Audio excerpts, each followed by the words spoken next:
I became fascinated with bees when we did an episode of Fear Factor where we had to cover these people in bees. And it was this outdoor thing that we did at this ranch. And while we were doing it, a local hive of bees came over and interacted with our bees, and we had to shut down production. And so I talked to the beekeeper. I said, what's going on?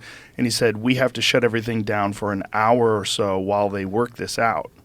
And While the bees work it out. Yeah. I'm like, what do you mean? And he's like, well, they're going to communicate because these bees are trying to figure out why these bees are here, why our bees are there. And I go, they're going to communicate? Like, is it going to be a bee war? He's like, no, they're going to sort it out. And I'm like, how do they sort it out? And it's kind of unknown, right? Like how... Sure. Well, what happened with those bees? They sorted it out. And the other bees went away, and our bees came back and stayed, and then we resumed the show. That's great. So what kind of communication are bees capable of? Do we know? We don't know everything there is to know about bees.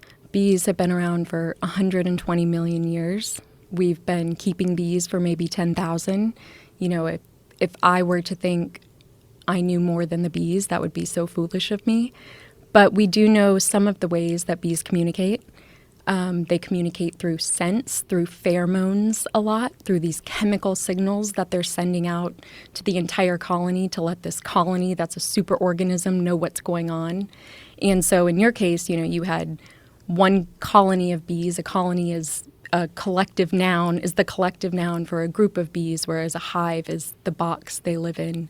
So you had these two colonies, you know, who met and were trying to make sure they all stayed together and they all stayed with their queen and went to the right place. And, you know, it sounds like you had a bunch of bees in one area, and bees are social creatures, so they were attracted to the scents of these other bees and were there to see what's going on. And, you know, they eventually figured it out and everybody went back to their respective places and it was fine. So what is happening though when they're figuring it out? They're smelling that is it that these other bees have a specifically different pheromone? Yes, they will have a different scent, and that's how they'll stay with their colony. And it comes from the queen. The queen has a queen mandibular pheromone, and so she is sending out scent signals, pheromones to the colony, and they're always communicating with each other. And the queen and the worker bees have this wonderful system of checks and balances to make sure that everything gets done within the hive and that the colony is doing what it needs to.